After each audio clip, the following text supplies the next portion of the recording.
Então vamos lá, vamos descobrir o verdadeiro sentido aqui agora de Mateus capítulo 17, versículo 6. Nós já lemos a narrativa do versículo 7, do 5 ao 7, e agora nós vamos ver o que realmente está escrito aqui, justamente o versículo 6 no original, tá? Como sempre, vamos usar a versão crítica de Tischendorf, tá? Sempre a gente vai deixar aqui no cantinho, Tischendorf, e o livro aqui que é Mateus, certo? Capítulo 17, versículo número 6, ok? Então vamos ver o que realmente está escrito na versão grega de Tischendorf, o versículo expresso de Mateus capítulo 6. Vamos lá.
Pronto. Agora nós temos aqui a expressão em grego.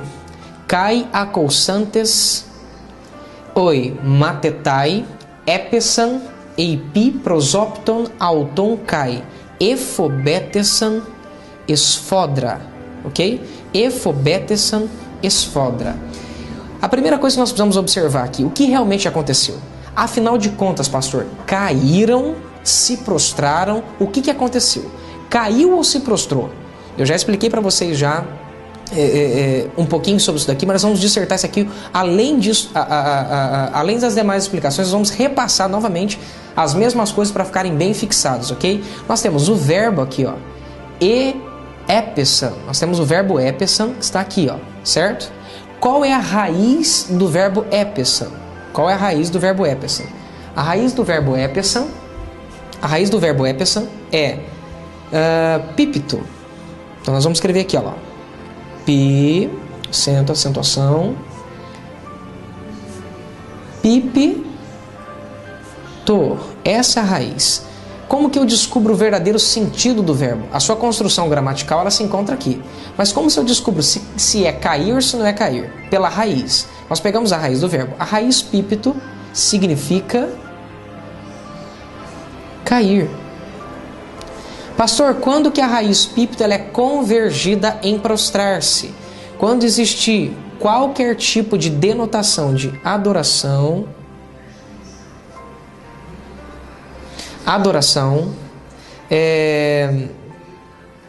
súplica, adoração, súplica, oração, ok? Adoração, súplica, oração e qualquer coisa nesse tipo de vertente aplicado, ó, a Deus, ao Eterno, ok? Qualquer denotação a Deus. Quando existir qualquer tipo de aplicação que exista um vocábulo em grego com esse tipo de denotação, aí sim, essa palavra aqui continua sempre sendo cair, mas ela é traduzida com o sentido de prostrar-se. Ok? Se não existir nenhum tipo de vocábulo que traz o sentido de adoração, súplica, oração, pedidos a Deus,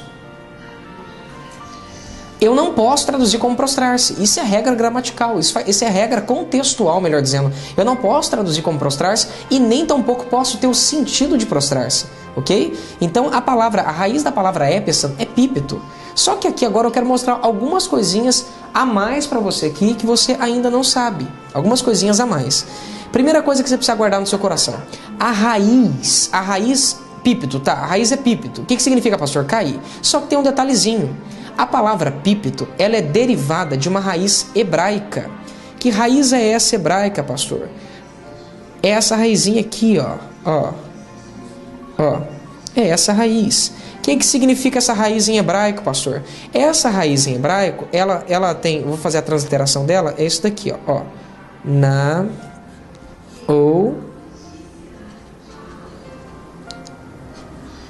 nafal. A raiz nafal está no tronco verbal kal, em hebraico. Depois eu vou explicar isso para vocês com um pouco mais de calma. Esse tronco verbal kal é voz ativa, certo? Ativa. O que significa a palavra nafal? Cair. A raiz hebraica, preste atenção, essa palavra em grego, ela é derivada desta raiz hebraica que é nafal, cuja o seu sentido é cair. Pastor, então é cair mesmo? Será que não? A gente pode ir para uma outra vertentezinha aqui, ó. Acadiano. Certo? Acadiano. Pastor, o que está escrito no acadiano? Primeiro, o hebraico, para vocês entenderem, o hebraico, ele é derivado do alfabeto fenício, que ele recebe influência do alfabeto fenício, mas ele é derivado do acadiano. Ele recebe fenício, ele recebe a mãe do hebraico, é o acadiano. Então, como que eu faço um estudo etimológico? Eu preciso pegar o vocábulo, a construção gramatical do vocábulo, a raiz desse vocábulo, eu preciso saber da onde essa raiz veio e da onde ele foi originado. Ele foi originado do acadiano. E no acadiano nós temos a palavra nafalu. Se eu não me engano tem uma acentuaçãozinha aqui, mas é nafalu. A palavra nafalu, o seu sentido etimológico, que não tem mais para onde ir, é cair. Não tem o que discutir. Toda raiz pípeto sempre vai ser cair. As exceções vão ser sempre essas. Se existirem esse tipo de conotação aqui, ó, uma denotação de adoração, súplica, oração e um pedido a Deus, aí sim é prostrar-se. Caso contrário, se você não encontrar nenhum tipo de vocábulo na oração e nem no contexto que demonstra que eles adoraram a Deus, oraram a Deus, suplicaram a Deus, pediram a Deus, sempre vai ser cair. Por quê? Porque a raiz é pípeto, é cair. A sua origem vem de uma raiz hebraica, que é nafal, e a sua raiz etimológica vem do acadiano, que é nafalu. Então não tem o que discutir. Absolutamente não temos o que discutir. O sentido é absolutamente cair. Aqui a gente não está brincando de estudar, gente. Aqui a gente não está brincando, literalmente, de explicar coisas sem fundamentação. Nós somos até o acadiano para descobrir o verdadeiro sentido. Aqui a gente não está falando simplesmente de uma tradução, se é cair ou se é prostrar-se. Aqui eu não estou falando de uma conjectura, como eu já cansei de escutar um bocado de gente. Não, esse negócio de cair é pelo poder do diabo, esse negócio de cair é pelo poder de Satanás. Porque olha para você, cair para trás, quem joga é o diabo. Cair para frente é um sinal de reverência. Cair é um ato involuntário. Cair é um ato involuntário. Prostrar é um ato voluntário. Se nós voltássemos para o hebraico, aqui você vai ver no hebraico, vou só dar uma prévia para vocês aqui, no hebraico o que define a frase. Aqui nós temos a raiz, depois nós vamos ter os afixos aqui, ó. Certo? Os afixos que dão a aplicação gramatical do verbo na frase. No hebraico, para determinar quando cai, é nos troncos verbais. Para cair aqui não seria no tronco kal, seria no tronco rikpael. Aí a pessoa teria a distinção de cair e prostrar-se. Ou seja, tanto no grego como no hebraico existe diferença gramatical para expressar quando cai e quando se prostra.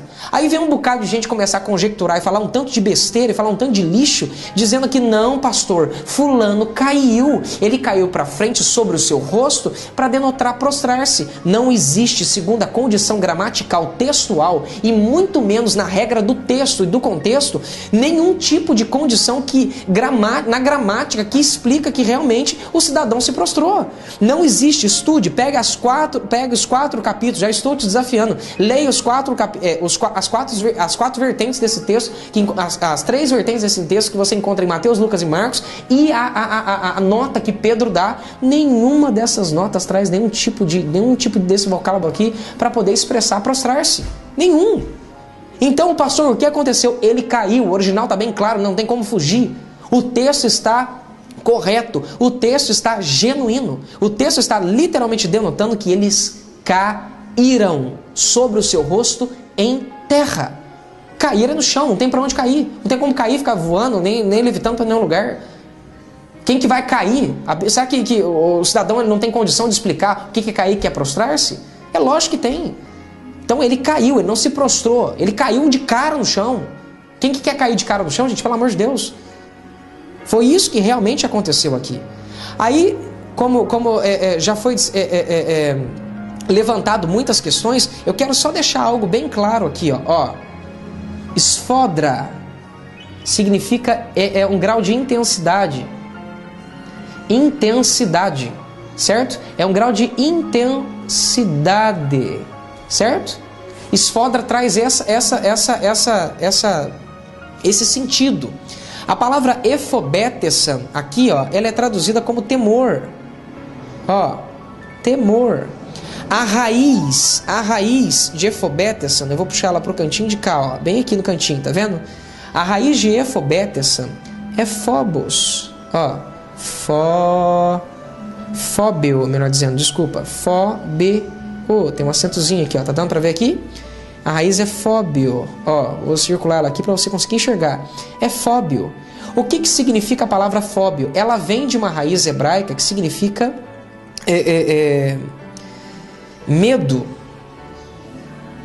respeito e temor, que é a junção de medo e respeito. A construção gramatical de efobetesan traz o sentido de temor, que é medo por respeito da posição ou de uma pessoa. Nós fizemos a análise semântica, preste bastante atenção, nós fizemos a análise semântica do vocábulo efobetesan, nós fizemos a análise semântica do vocábulo efobetesan, da expressão efobetesan esfodra, nós fizemos toda a análise textual desses textos aqui. Então não tem o que discutir. Pastor, como fica a tradução correta dessa oração? Ela fica assim, E cai, ouvindo isso que? A voz. Os discípulos, os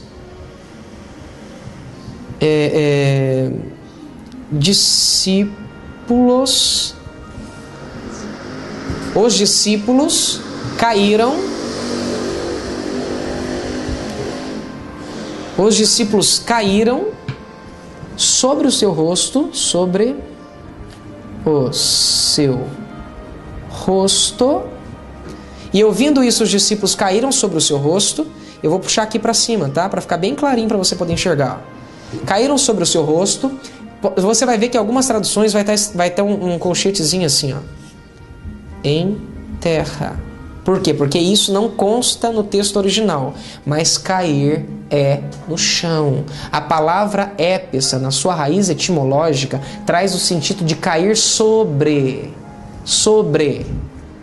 Cair sob. Não, é sobre mesmo. Cair sobre o chão.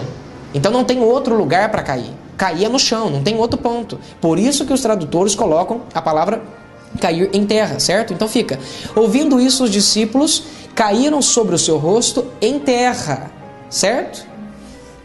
Tomados de grande ou extremo, não tem problema, temor. Ou seja, não tem como mais o que brincar. O verbo é cair, a raiz é pípito, não tem o que fugir. Essa intensidade aqui, ó, é para dizer que é extremo, é grande, é algo que dá intensidade. Esse vocábulozinho aqui, ele está dando uma intensidade, ó, intensidade. A esse outro vocábulo aqui, ó, para ficar mais fácil a gente não ficar falando muito de gramática, senão confunde muito. É só um grau de intensidade. O que? Eles ficaram com grande o quê? Com extremo o quê? Temor. É literalmente isso que está escrito aqui. Aqui não é medo. E aqui eles não caíram por medo.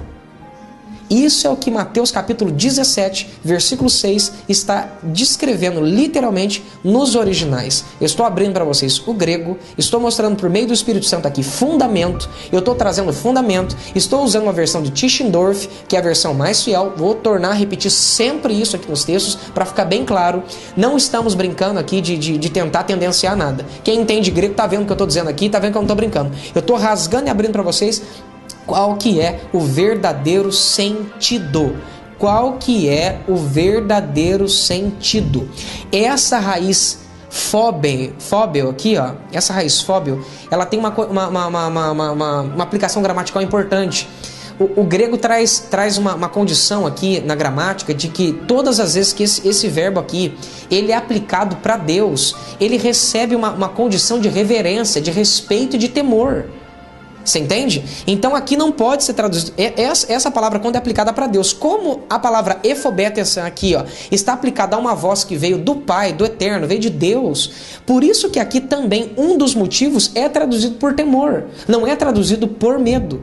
Porque esse temor é em base de reverência, de respeito a quem? A pessoa de Deus, ao cenário de respeito que existe ali entre eles. É isso que nós encontramos em Mateus capítulo 17, versículo 6. Então, nós já observamos, segundo a tradução, a versão original, a versão em grego, que eles caíram pelo poder de Deus. O verbo epesan, nós já observamos, temos a raiz pípito, e essa raiz, ela denota cair. O sentido etimológico da raiz pípito é cair. Como nós já observamos, cair vem da raiz, epesan vem da raiz pípito. A raiz pípito vem de uma raiz hebraica, que é a raiz nafal. E a raiz hebraica, como nós já observamos, eu quero repetir uma vez mais, vem de uma raiz da mãe do dialeto. O hebraico vem de uma influência do fenício, do alfabeto fenício. E o alfabeto fenício e o hebraico vem do acadiano. E dentro do acadiano nós temos napalu. Nafalu significa literalmente cair. Então, fazendo um estudo, como nós já observamos, etimológico até a raiz, nós já observamos que é cair. Então não tem como contestar. Eles não se prostraram. Por que eles não se prostraram? Agora eu quero dizer uma vez mais de novo. Eles não se prostraram porque não existe nenhuma denotação. Absolutamente nenhum tipo de denotação de adoração dentro do texto. Eu estou fazendo questão de repetir de novo para que isso fique bem claro e bem objetivo, para que nem eu, nem você, nenhum tipo de pessoa ache que seja uma informação rápida. Não, eu estou fazendo questão de destacar uma vez mais essa mesma informação. Ou seja, aí nós ouvimos um bocado de indagação das pessoas dizendo: pastor, você não está entendendo, eles caíram por causa do medo, eles estavam tomados de medo, de grande medo. Afinal de contas, o que a palavra efobetesan significa? Que sentido de intensidade o esfodra dá? Que sentido? Sabe, não dá para simplesmente nós pegarmos e trazermos estudos simplesmente na tradução. Não dá para a gente pegar o texto, porque se a tradução está correta, então, por gentileza, eu tenho 5 traduções, e 5 traduções com sentidos diferentes. Somente a tradução contemporânea que eu tenho aqui que vai trazer o sentido de medo. Se você observar, nós fizemos um estudo semântico da palavra efobetesan. Nós fizemos um sentido semântico da expressão efobetesan esfodra. E nós fizemos o sentido etimológico da raiz fóbio, que é a raiz de efobetesan. Para você prestar atenção, só para você conseguir me entender, o sentido da palavra fóbio, o sentido da palavra fóbio, ela traz a intenção de medo, porém aplicado a respeito. O sentido no texto é esse. Quando nós fizemos a análise hermenêutica dos 3 textos que nós encontramos em Marcos, Lucas e aqui em Mateus, você nota que no Evangelho segundo São Marcos, você vê que eles tiveram, no texto, na tradução, tá? Já vou falar do original. Eles tiveram medo de Elias e de Moisés e de Elias. Nós já vemos em Lucas que eles tiveram medo da nuvem. E nós já vemos aqui em Mateus que eles tiveram medo da voz. Aí eu te pergunto, afinal de contas, eles tiveram medo de quem? Se afinal de contas, realmente, a palavra é medo e o sentido ali é medo e a aplicação gramatical traz o sentido de medo. Se a tradução medo ela está correta, segundo a tradução, por que então eles tiveram medo aqui da voz, lá eles tiveram medo da nuvem e depois eles tiveram medo de Moisés e Elias ou Elias e Moisés? Porque em Mateus e em outras narrativas aqui você vê que muda só a ordem dos nomes que aparecem. O porquê que eles tiveram medo então? Na realidade, a tradução, infelizmente, ela não está tão fiel assim. O sentido da palavra fóbio é medo. Sempre vai ser medo. Mas a aplicação gramatical de efobetesan não é simplesmente medo. É um medo com respeito. Como assim medo com respeito? Nós temos aqui no Brasil, nós temos literalmente no nosso dialeto uma palavra específica para isso. Nós temos uma palavra que denota literalmente o medo e respeito junto. Exemplo, nós temos um vocábulo específico para traduzir respeito e nós temos um vocábulo específico para traduzir medo. E nós temos um vocábulo específico para trazer o sentido de que eu estou com medo por causa do respeito de uma pessoa. Quando você está diante de um juiz de direito, você olha para ele, às vezes você sente medo, mas pela imponência da posição que ele se encontra. Hoje ele é um juiz de direito que, além de determinar leis, ele tem a condição de dar um rumo para a sua vida. Ele tem essa condição de fazer isso. Então acaba que nós temos temor do juiz. O que significa temor, pastor? Simples. Eu tenho medo mediante ao respeito pela posição que a pessoa se coloca. Pastor, mas está escrito medo lá. Será que está escrito medo lá mesmo? A palavra efobetesan traz o sentido de temor. Se nós fizermos uma análise semântica, nós vamos descobrir que existem 14 evidências. 14 evidências da palavra efobetesan. 14. E em todas as 14 evidências do Novo Testamento, todas elas na sua maior atestação traz o sentido de temor. Agora observe para você ver como foi feito essa análise semântica. Preste atenção. Em cada versículo, em cada atestação das 14 evidências, foram analisadas em 5 traduções. Ou seja, a primeira evidência foi analisada em 5 traduções. E nas 5 traduções trouxeram a denotação, o sentido e a expressão de temor. E em cada uma das outras atestações foi trazendo também o sentido de temor.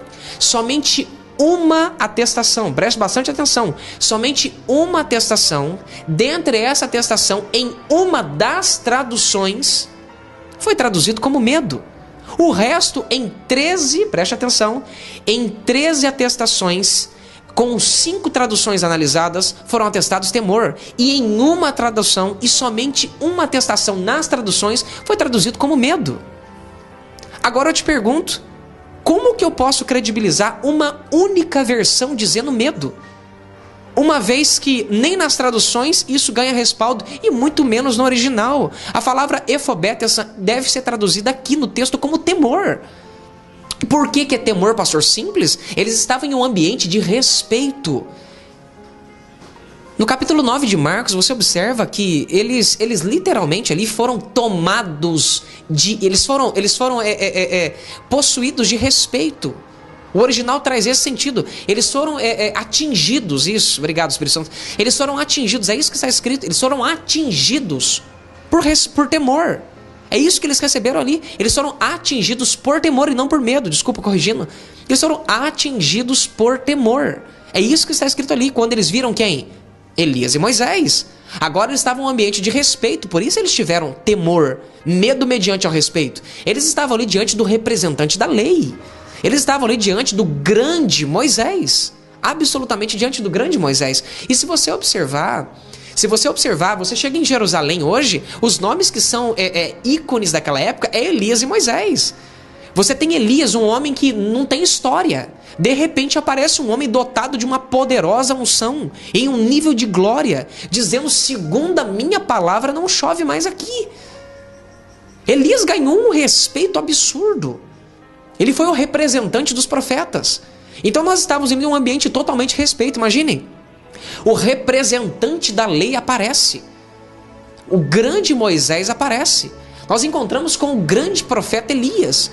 Aquele que orou em menos de 1 minuto e meio e fogo desceu do céu, consumindo todo aquele holocausto e mostrando que Deus é Deus muito maior do que Baal. O grande profeta Elias aparece ali. E o grande ícone da lei também ali. Só que além disso, ali nós não temos o representante da graça. Nós não temos o representante do reino. Nós temos o Rei Jesus ali. Nós temos o dono da aplicação da graça ali. E mais uma coisinha muito importante. Ele estava mostrando a sua natureza, preste atenção, divina. E Jesus começou a se transfigurar. Ele começou a se transfigurar. Ele começou pela primeira vez mostrar a sua natureza divina diante deles. Agora eu te pergunto, eles não estavam em um ambiente de respeito? Eles não estavam em um ambiente de respeito? E para finalizar, uma nuvem luminosa os envolve, os cobre. E como sombra, como aconteceu com Maria, quando a sombra do Onipotente a cobriu, essa expressão traz que aquela nuvem cobriram eles ali por causa da glória. Jesus realmente se transfigurou em glória ali. Você consegue entender isso? Ele literalmente se transfigurou em glória. E naquele exato momento, preste bastante atenção, naquele exato momento, da nuvem luminosa sai a voz do Pai, sai a voz do Eterno. Agora eu te pergunto, eles não estão em um ambiente de respeito? O Pai está falando, o Filho está mostrando a sua glória em transfiguração. O representante da lei, ele se manifesta em glória, como diz Lucas. O representante dos profetas está ali. Agora você tem Pedro, Tiago e João, que aquilo não era comum para eles. Não era qualquer hora que eles viam Moisés, Elias, Jesus e o Pai falando, não.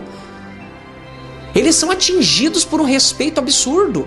De repente uma nuvem luminosa começa a se manifestar. Aquilo traz um respeito dentro deles, porque eles estavam acostumados a verem nuvens. Eles tinham toda a história da Shekhinah, que era a nuvem da glória de Deus. Quem que não se lembra de 2 Crônicas 5,14, 1 Reis 8,11, quando a Shekhinah do Senhor, a nuvem trazendo a glória de Deus, se manifesta e todos não podem estar de pé. Nós vamos dissertar sobre isso quando formos falar sobre o Antigo Testamento. Nós vamos dissertar isso em hebraico. Então eles estavam totalmente em um ambiente de respeito. E eles são atingidos por um respeito de ver Elias e Moisés. De repente eles ficam assustados porque eles conseguem identificar que aquela nuvem que eles lembram dela do Antigo Testamento começa a se manifestar diante deles ali. Agora o mestre deles, o Rei Jesus, começa a ficar em glória diante deles.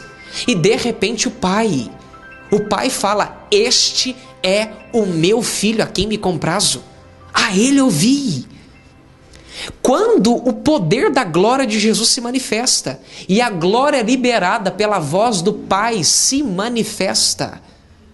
Ou se vocês se esquecem do Antigo Testamento, que o Pai, quando ele começou a falar, começou a vir ser carregado de relâmpagos. E o povo tomou um susto. Ele, não, falai Deus comigo. Ou melhor dizendo, falai Moisés e não Deus. Não, preferimos escutar a voz de Moisés. De repente, a glória manifestada de Cristo ali, porque ele estava em glória, e a liberação da glória do Pai os faz cair pelo poder de Deus, rosto em terra. Eles não se prostraram. Existem algumas pessoas, não, pastor, existe uma diferença de cair para trás e cair para frente. Gente, não inventa moda, não inventa moda. Não tenta acrescentar uma coisa que não existe no original. Aqui a gente não está brincando de tradução. Aqui eu estou falando de gramática. Aqui eu estou falando de estudo semântico. Aqui eu estou falando de raiz etimológica. Aqui eu estou dizendo o que o texto diz, não tem como fugir. Aqui eles não se prostraram. Se eles tivessem se prostrado aqui, existiria um vocábulo denotando, já cansei de dizer e torno a dizer mais uma vez, existiria um vocábulo denotando adoração, súplica, oração e um diálogo não, uma aplicação de um pedido a Deus. Mas isso não existiu. Absolutamente isso não existiu no texto. Estude as 3 narrativas. Estude a narrativa de Pedro, do primeiro capítulo de Pedro. Estude o capítulo inteiro que você vai ver. Não existe nenhum tipo de denotação de adoração, súplica, de pedidos a Deus, nada. Por isso a palavra não pode ser convertida em prostrar. Por isso que ele não caiu para frente em reverência, prostrando, não, ele caiu por terra. Ele caiu rosto em terra, é a mesma coisa. Esse é o sentido do original. Então não tem como nós fugirmos aqui, nem tentarmos acrescentarmos nada. Aqui, pelo poder de Deus, eles caem em terra. Aqui a gente não está brincando de traduçãozinha e nem trazendo nada tendencioso. Aqui a gente está trazendo a verdade dos fatos. É isso que o original diz. É isso que o grego koiné diz.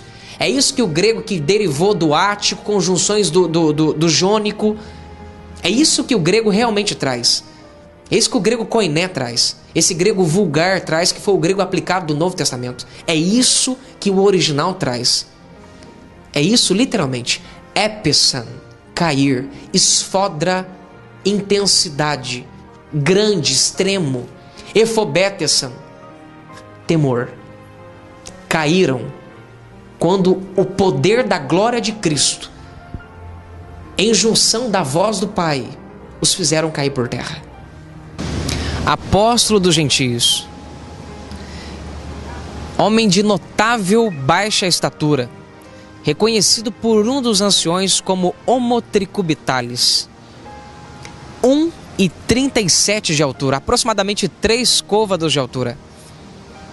Afinal de contas, de quem nós estamos falando? Nós estamos falando de Saulo, Saulo de Tarso, nome pelo qual foi inspiração do rei Saul, desejo do coração da mãe e uma certa indução no coração do pai para que recebesse esse nome. Saulo, guerreiro do tempo antigo, pela sua própria fé, pela doutrina do farisaísmo que existia dentro dele. Saulo de Tarso, da cidade de Cilícia, hebreus de hebreus, da tribo de Benjamim, estudante na escola de Tarso, pelo qual ele estudou filosofia e poesia grega. Outrora, depois transferido para Jerusalém, onde ele estudou toda a teologia da época hebraica e as leis, literalmente, do eterno Deus de Israel. Um guerreiro indomável que no seu tempo fez proezas em nome da lei e conquistou coisas que poucos homens tiveram a audácia que Saulo teve. Segundo o escritor de Atos dos Apóstolos, no capítulo 13, versículo 4, Saulo também era chamado de Paulo. Aproveitando esse momento aqui oportuno para nós dissertarmos um pouco sobre o nome de Paulo, existe uma doutrina corrente aqui no Brasil de que Jesus Cristo ele foi o responsável por trocar o nome de Saulo para Paulo. E dizem que até foi o próprio Cristo que chegou e disse: a partir de hoje seu nome será Paulo. Mas infelizmente as escrituras não trazem amparo para isso, nem tampouco nas traduções, menos ainda nos originais. E ainda muito menos ainda no seu contexto histórico. O nome de Saulo é trocado em Atos dos Apóstolos capítulo 13, versículo 4. Onde o escritor Lucas diz: Saulo, também chamado Paulo. E a partir daquele momento, Saulo ele é reconhecido como Paulo. Mas afinal de contas, o nome dele é trocado ou não é trocado? Saulo também tinha o seu nome Paulo. Saulo era o seu nome hebreu, que era Shaul em hebraico. E ele recebe o seu nome, que era distinto de Roma, ele recebe o seu nome romano, que era Paulo. Alguns acreditam que o seu nome era um nome grego, mas na realidade essa informação ela não procede, nem dos originais e muito menos de todo o fundo histórico que traz a instrução coerente ao nome de Paulo. Paulo era seu nome romano, era o nome pelo qual ele era reconhecido entre os romanos. Por quê? Porque afinal de contas o nome Paulo significa pequeno. E isso trazia a denotação que realmente mostrava quem ele era entre o povo. E era um nome muito comum naquela época. Mas o nome Paulo, ele derivou-se aproximadamente da onde? Existem alguns escritos que trazem uma intenção que ele tinha esse nome Paulo desde pequeno. Quando seus pais, principalmente o seu pai, conseguiu a cidadania romana e literalmente em homenagem à família de Pauli, deu o nome para Saulo de Paulo. porque afinal de contas era um costume naquela época que sempre quando um cidadão recebia, literalmente recebia, a sua cidadania romana, que fosse aplicado também nele um nome romano. Isso tudo fazia parte de um projeto de Deus, absolutamente um projeto de Deus. Mas existem também outras vertentes que dizem que, como Saulo tinha o nome para o hebreu em si trazia um sentido de o que ele seria, literalmente o que ele seria, era como se Saulo olhasse para o seu passado, tendo as suas duas vertentes de nome, como Saulo e Paulo, e lembrasse do rei Saul e das perseguições que o rei Saul fez contra Davi. E sabendo ele que agora era uma nova fase da sua vida, optasse ele mesmo por si mesmo, que a partir daquele momento ele usaria o seu nome romano, porque afinal de contas, Saul perseguiu Davi, que era um servo de Deus, e agora ele, como Saulo, ele estava perseguindo os cristãos, que eram filhos e instrumentos de Deus.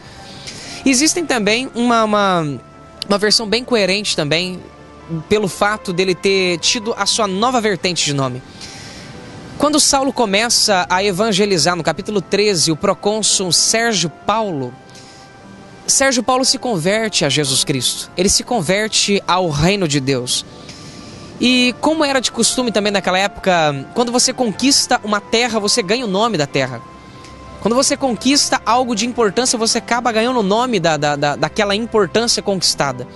Sérgio Paulo, sabendo da importância que existia sobre ele como um grande representante naquela época político, ele dá o presente para Saulo, o seu sobrenome romano, que traria para Saulo uma grande abertura entre os romanos e os gentios.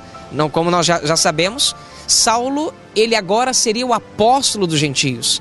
E com o seu sobrenome Paulo, ele teria grandes aberturas entre os romanos e também entre os gentios. Ou você nos recorda de quando ele foi para ser preso pelos romanos e os romanos iam agredi-lo. O que ele fez? Porventura colocará a voz, as mãos em um cidadão romano. Como o cidadão romano sabia que o nome Paulo era o nome comum naquela época, automaticamente eles já retiram a mão de Paulo. Poxa, nós não podemos colocar a mão no cidadão romano. Mas a condição mais coerente disso ele tinha dois nomes, e isso é um fato. Os sábios antigos, eles acreditam que pela primeira vez que Saulo foi chamado de Paulo, foi em Atos dos Apóstolos, capítulo 13, versículo 4. Porque até aquele determinado momento, Saulo só se relacionava com os judeus. Mas a partir daquele momento, ele estava agora tendo um relacionamento um pouco mais ativo com os romanos e com os gentios. Então existem alguns estudos antigos que apoiam que pela primeira vez, Saulo ele recebe o seu nome ali e é reconhecido ali como Paulo. É bem simples. Saulo é inteligente. Ele sabe que agora no meio dos gentios ele poderia gozar dos benefícios de usufruir um nome romano entre ele.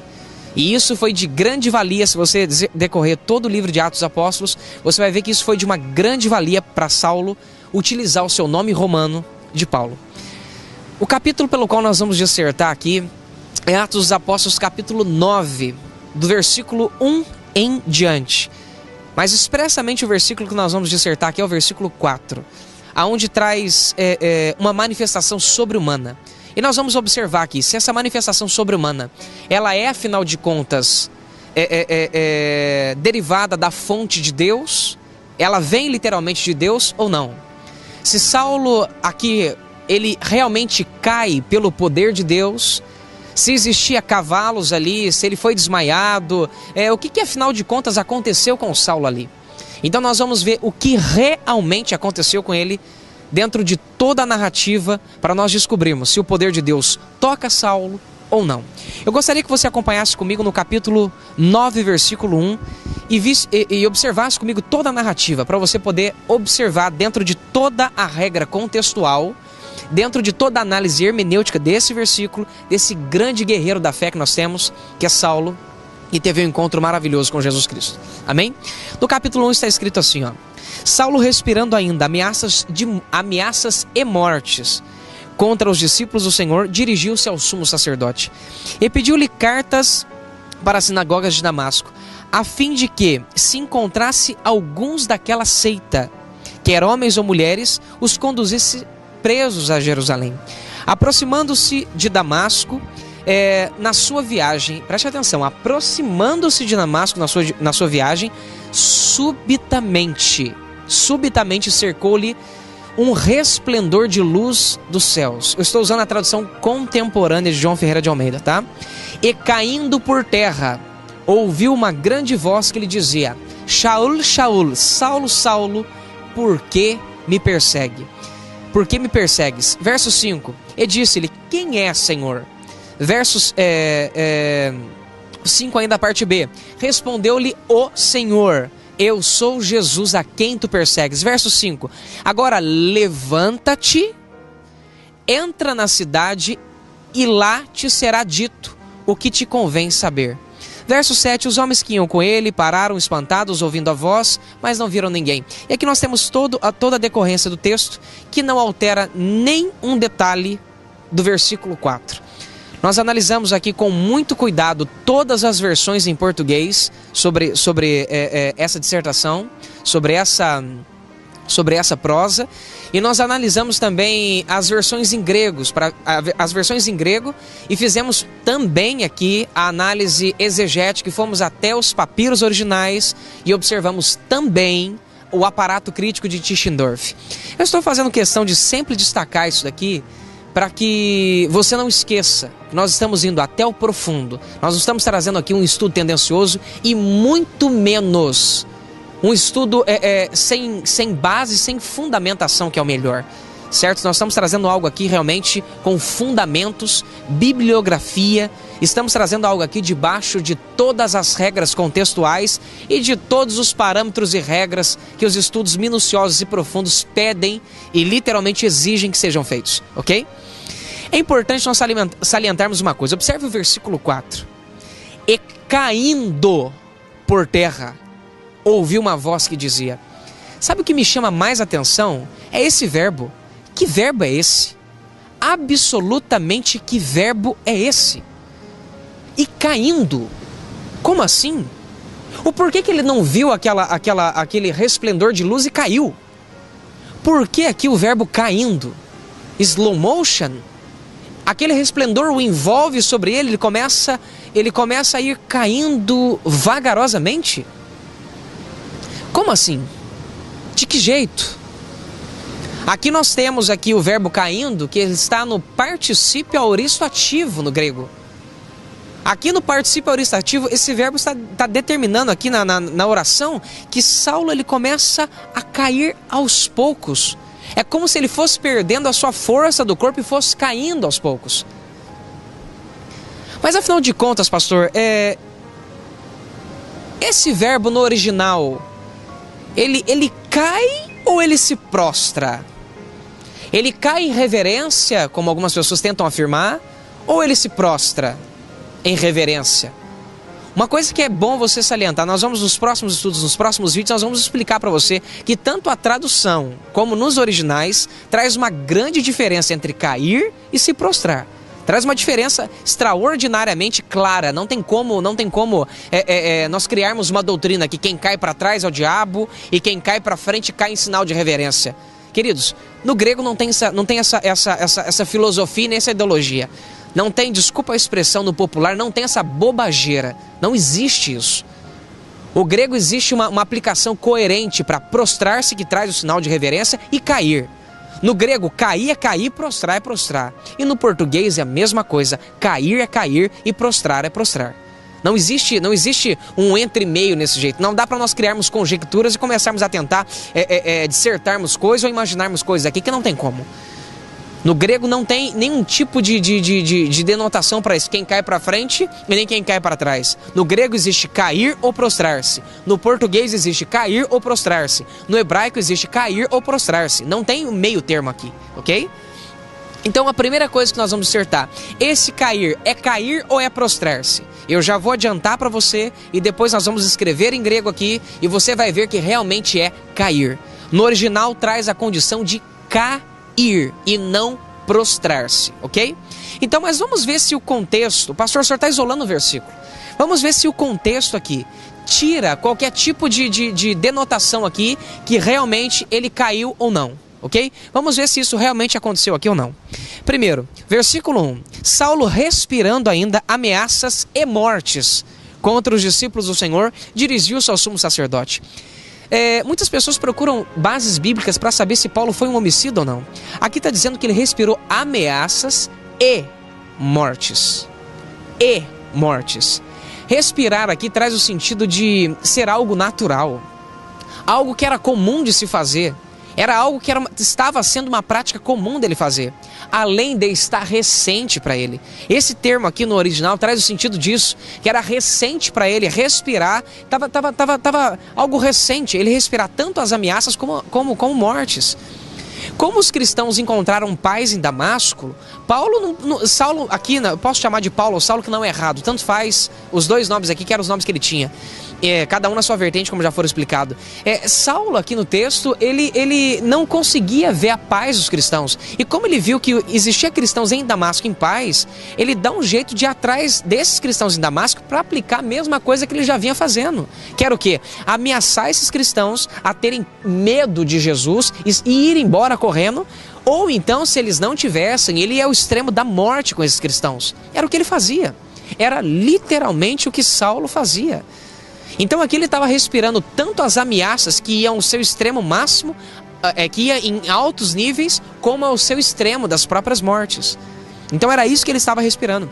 Aqui o texto descreve que Saulo ele vai literalmente pegar cartas. Essas aqui não eram simplesmente cartas comuns, eram procurações do grande sinédrio, que vinha com o selo do anel do grande sinédrio. Ele estava aqui com uma procuração representando o sumo sacerdote. Você consegue imaginar um homem com uma procuração do sumo sacerdote daquela época, do grande sinédrio? Era uma assinatura do sumo sacerdote arrolada com todas as assinaturas dos anciões, com todos os anciões daquela época, dando para ele autorização, para ele perseguir, para ele, se necessário, matar, para ele fazer o que fosse necessário para parar aquilo que eles identificavam como seita. Naquela época o sinédrio era um negócio tão complicado que mesmo que se as pessoas estivessem praticando os costumes a lei da época, se o sumo sacerdote achasse por bem que aquilo era uma seita, ponto final. A palavra dele era lei, absolutamente lei. Saulo, ele tinha autorização para perseguir preste atenção, todas as sinagogas daquela época. Ele estava ali literalmente como um general dos exércitos ali, para poder trabalhar nesse aspecto. E ele pega essa procuração e vai, aqui está dizendo que ele vai de encontro, para encontrar lá em Damasco aqueles daquela seita. Na minha tradução está daquela seita, mas essa tradução ela não está tão fiel aos originais. A tradução mais fiel dos originais é a tradução Almeida revisada e atualizada. Aqui no original, a palavra no original traz o sentido de caminho. Por quê? Porque os cristãos daquela época receberam o título de aqueles do caminho. Por quê? Porque Jesus Cristo ele era reconhecido como o caminho, a verdade e a vida. Então, como Jesus era o caminho, eles estavam perseguindo aqueles que eram do caminho, de Jesus. Você consegue me entender? E ele vai com a procuração para alcançar essas pessoas ali. Quando ele começa a aproximar-se de Damasco, subitamente, num piscar de olhos, um grande resplendor de luz, como diz aqui, um grande resplendor de luz o envolve. Saulo, ele não caiu pela luz. Saulo, ele não caiu por voz. E Saulo, ele não caiu por outras coisas que nós já vamos dissertar aqui, como desmaiado por cavalo. Existem pessoas que dizem que tinha um cavalo, que ele estava de cavalo. Nós vamos ver se realmente tinha cavalo aqui ou não, ok? Nós vamos ver. E aquele resplendor, quando o envolve, ele não cai, ele vai caindo. Ele vai sendo debilitado aos poucos. É como se ele resistisse aquilo e não conseguisse resistir e fosse caindo aos poucos por terra. Ele literalmente cai por terra ali. Literalmente ele cai por terra. Agora vem a primeira pergunta. Primeira pergunta que nós precisamos fazer para o texto. Quem caiu? Saulo. Por que caiu? Porque um grande resplendor que o envolvia o fez cair. Agora, olha para você ver uma coisa. Primeira coisa que nós precisamos dissertar aqui. O que aconteceu com Saulo? Não, pastor, você não está entendendo, ele desmaiou.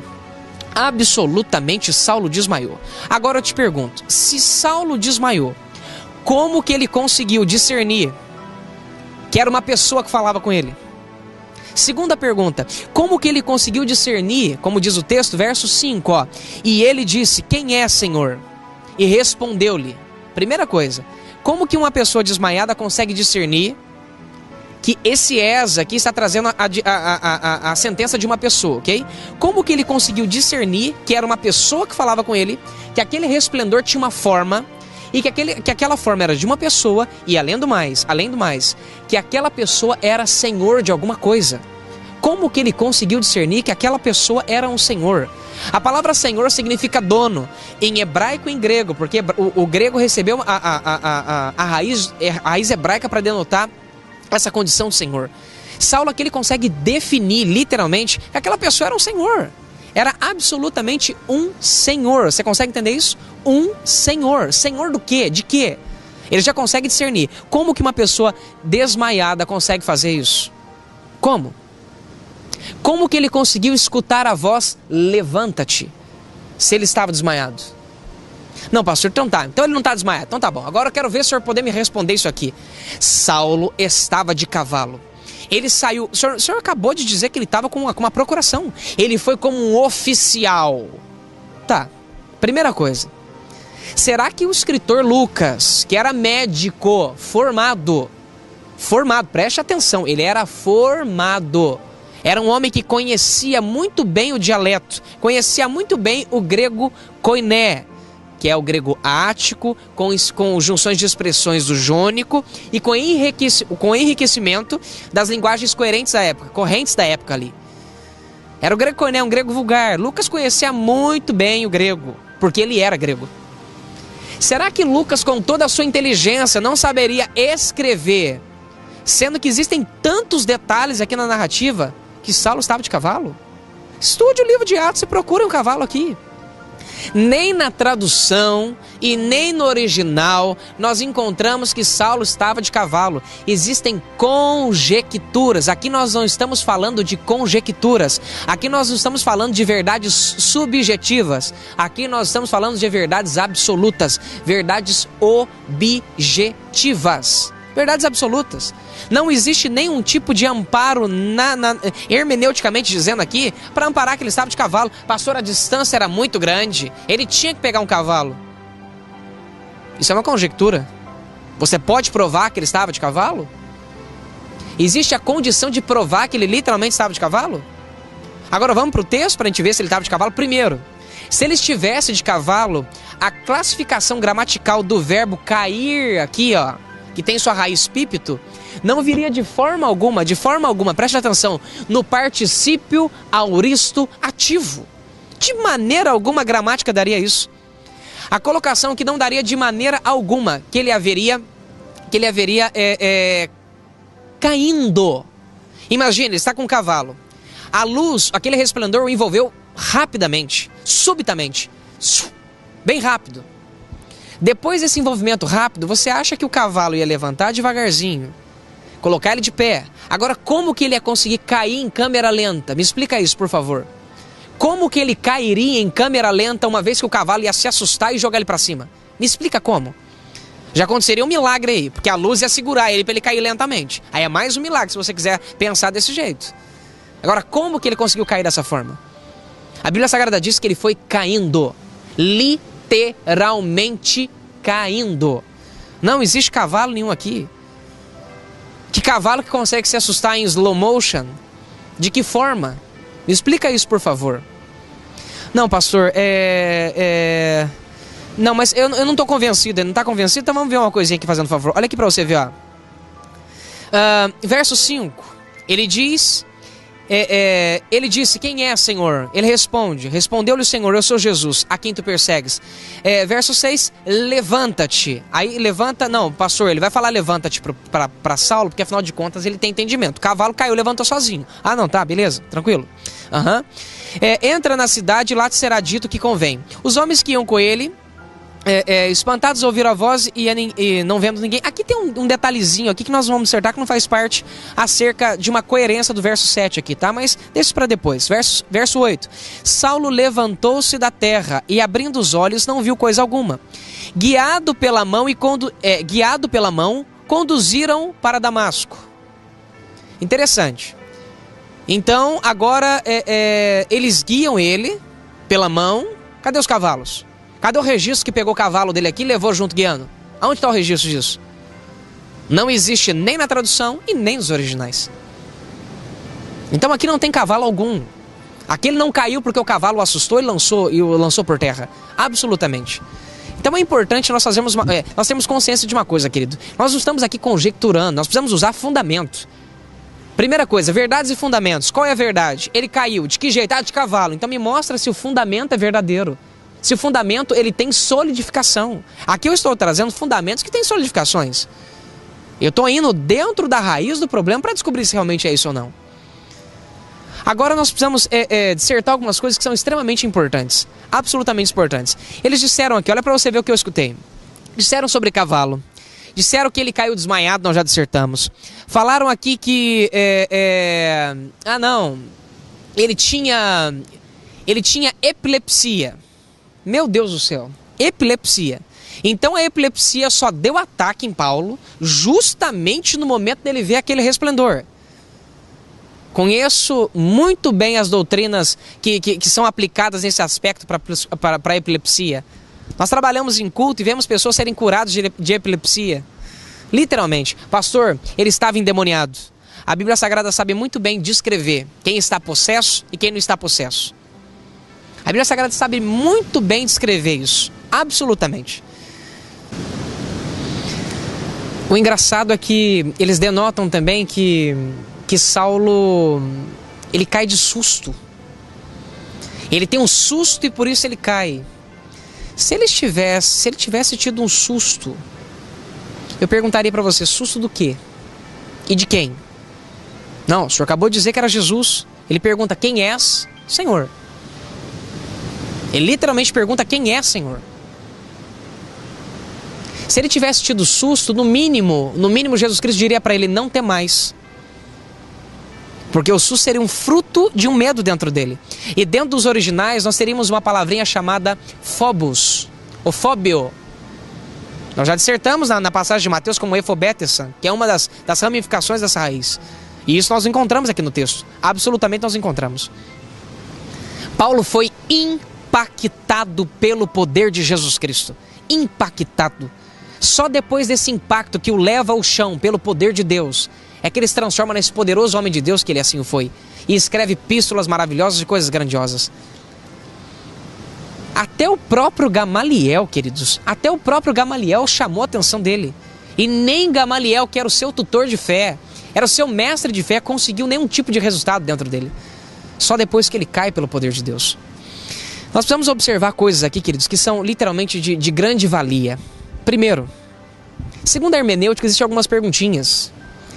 Quem o derrubou? Por que o derrubou? E o que aconteceu com ele?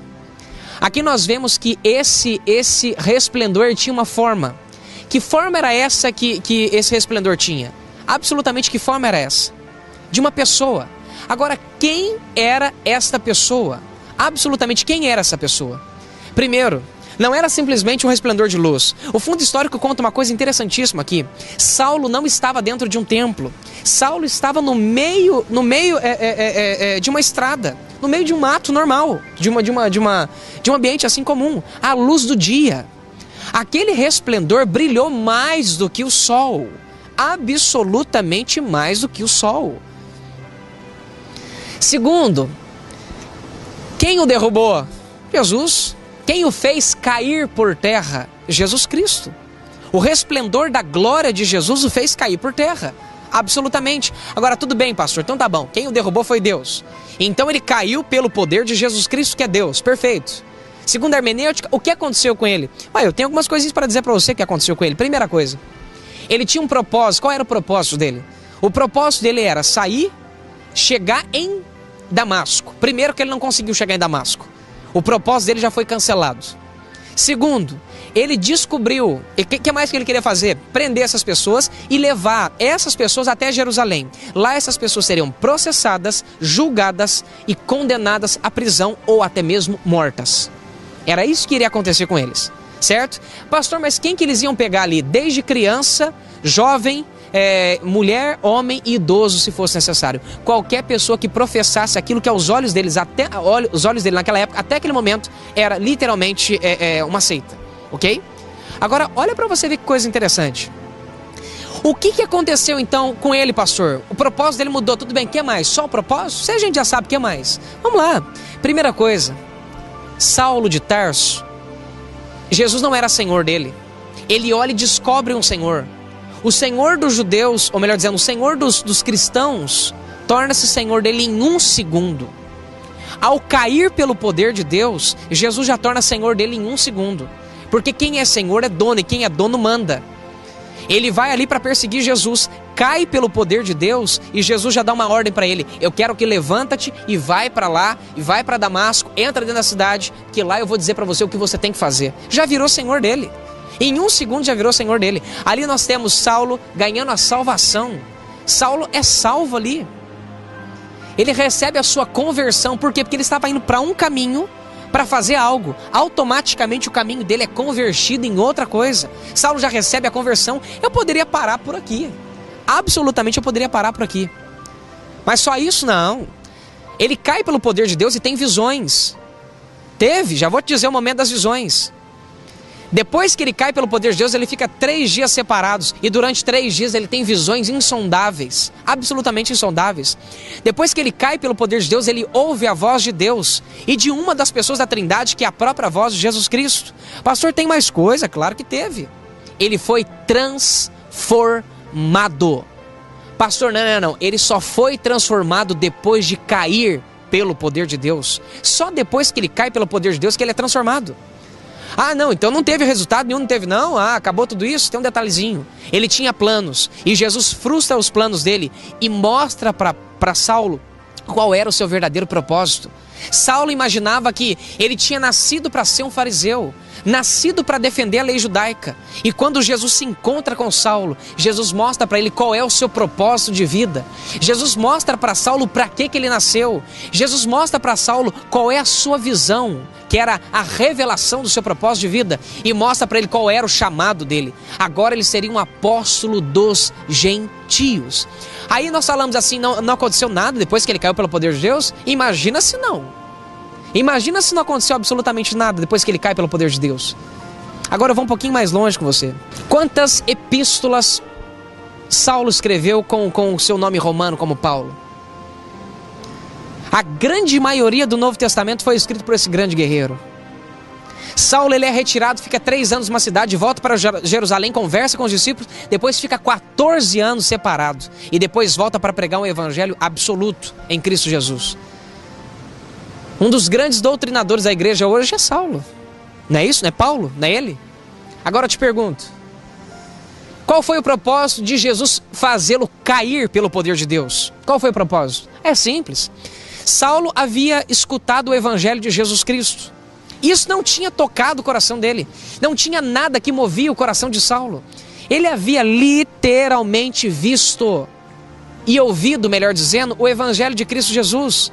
Havia ouvido literalmente grandes sinais e maravilhas que Jesus Cristo tinha feito naquela época.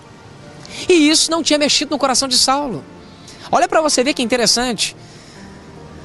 Ele tinha visto a fé dos discípulos. Ou afinal de contas você não viu quantas pessoas que morreram nas mãos dele por meio de Jesus? Quantas pessoas que ele oprimiu, literalmente oprimiu, essas pessoas mantinham a fé em Jesus Cristo? Isso não mexeu com o coração de Saulo. A sua primeira aparição é no capítulo 7 de Atos, onde começa-se a dissertar acerca de Estevão. Saulo começa a ver a intrepidez de Estevão, a sabedoria incrível de Estevão para conversar com todos aqueles anciões daquela época.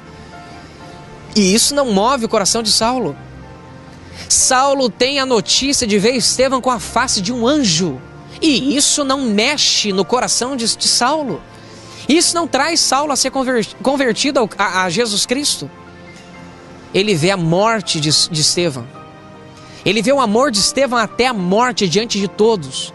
Ele vê Estevão dando uma declaração, olhando para o céu e vendo a Jesus Cristo de pé no seu trono. E aquilo não mexe com Saulo. Eles pegam as vestimentas de Estevão em uma função profética, que uma outra hora nós conversamos sobre isso, e lança sobre os pés de Saulo. E nem aquilo move com o coração de Saulo. Eu vou um pouquinho mais longe para conversar com você. Paulo só foi Paulo porque ele caiu pelo poder de Deus. Paulo só foi Paulo porque ele caiu pelo poder de Deus.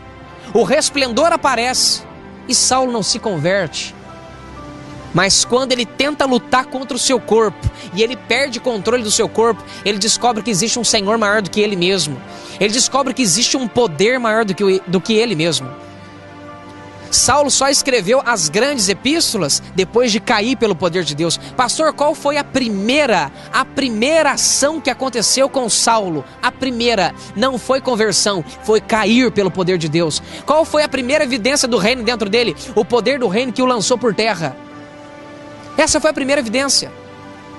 Essa foi a primeira manifestação do reino de Deus dentro dele. Se Saulo não tivesse caído por terra, ele não teria Jesus como Senhor. Eu estou falando aqui de tradução, eu estou falando aqui de grego, eu estou falando aqui de toda a condição hermenêutica e gramatical do grego. Eu não estou aqui brincando. Se Saulo não tivesse caído pelo poder de Deus, ele não teria reconhecido Jesus Cristo como Senhor. Agora nós temos um dos maiores escritores de epístolas, um dos maiores doutrinadores e midrashitas que existia naquela época, um dos grandes instrumentos poderosíssimos que foi até a morte por amor a Cristo Jesus. Um poderoso instrumento que Jesus fez questão de aparecer perto dele. Só que Jesus disse assim: eu vou mostrar para ele uma coisa que vai realmente trazer ele à conversão. Só depois que Saulo cai pelo poder de Deus, ele se converte a Jesus Cristo Senhor. Absolutamente, ele se converte a Jesus Cristo Senhor. Agora nós vamos observar dentro do grego e nós vamos ver, você que gosta de grego, você que quer ver dentro da raiz para você ver o que aconteceu. Se Saulo cai ou se ele se prostra. Se ele literalmente cai ou se ele se prostra. Vamos lá, vamos dar uma olhada. Dá uma pausa. Então vamos lá. Vamos descobrir aqui em Atos capítulo 9, versículo 4. Afinal de contas, cai ou não cai? Se prostra ou não se prostra? Eu já disse para vocês na gravação que ele caiu. Agora vamos para a prova. Vamos ver aqui se no grego realmente ele caiu ou não. Vamos lá. Atos dos Apóstolos, capítulo 9, versículo 4. Qual que é a palavra? Qual que é o vocábulo em grego aqui que está empregado no capítulo 9, versículo 4? É o vocábulo pesson. Vamos lá. Ó. Som. Esse é o vocábulo. Qual que é a classificação gramatical desse vocábulo? Ele é um verbo, particípio, aoristo,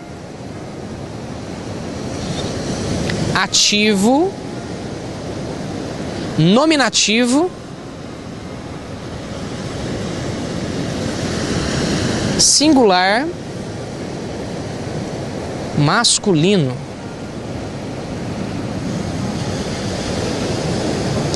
Essa é a classificação gramatical do verbo pesson. Qual que é a raiz desse verbo? Cair. A raiz desse verbo é cair. Eu já expliquei uma vez, vou continuar explicando várias e várias vezes a mesma coisa.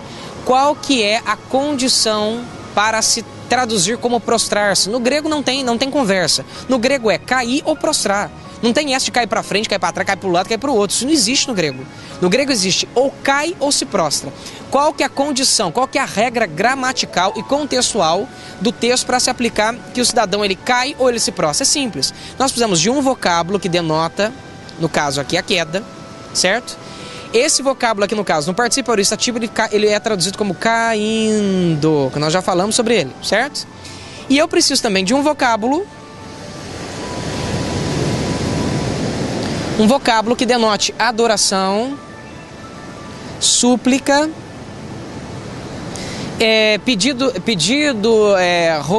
rogar ao Senhor, mas tudo que esteja relacionado com Deus, tá? Precisa estar relacionado com Deus, ok? Se você prestar atenção, você fala, pastor, mas Saulo não conversou com Jesus? Saulo falou com Jesus. Não existe nenhum vocábulo cuja sua tradução e nem a sua raiz traz a denotação disso. Não existe nenhum vocábulo para isso. E segunda coisa que é importantíssimo eu e você prestarmos atenção aqui. Absolutamente importantíssimo. Saulo vai adorar quem? Ele nem sabia quem era. Quem que se identificou? Foi Saulo que reconheceu que era Jesus? Ele nem sabia quem era Jesus. Saulo simplesmente pergunta, quem é, Senhor? Ele reconheceu que era uma pessoa e um Senhor. E mesmo depois de Jesus se identificar, egoi mi sous, mesmo depois dele identificar, eu sou Jesus, a quem tu persegues, aí sim, literalmente, Saulo começa a ter consciência de que ele está conversando, mas ele em nenhum momento, ele pratica adoração depois daquele momento. Depois ele descobrir quem é Jesus Cristo. Saulo aprendeu muitas coisas aqui. Saulo aprendeu que quem persegue os cristãos, persegue o dono dos cristãos. Ele viu que quem ele estava perseguindo era uma pessoa e essa pessoa era dono de quem? Dono dos cristãos. E ele viu que perseguindo os cristãos, ele estaria literalmente perseguindo o próprio Jesus Cristo. Saulo aprendeu muita coisa com essa circunstância. Ele literalmente aprendeu muitas coisas. Mas como nós estamos observando aqui, ó, a raiz desse verbo é, aqui ó, cair. Qual é a raiz? A famosa. Aqui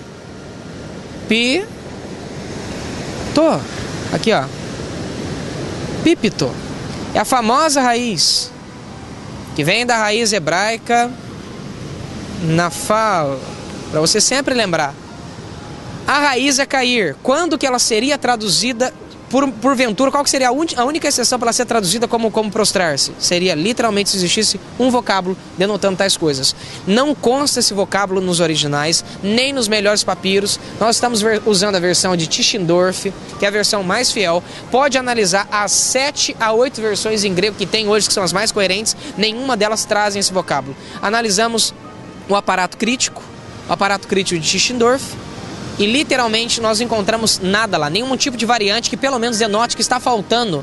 Não existe uma variante que denote que está pelo menos faltando um vocábulo de adoração lá. Então, em Atos 9, versículo 4, Saulo cai. Pelo poder de quem? De Deus.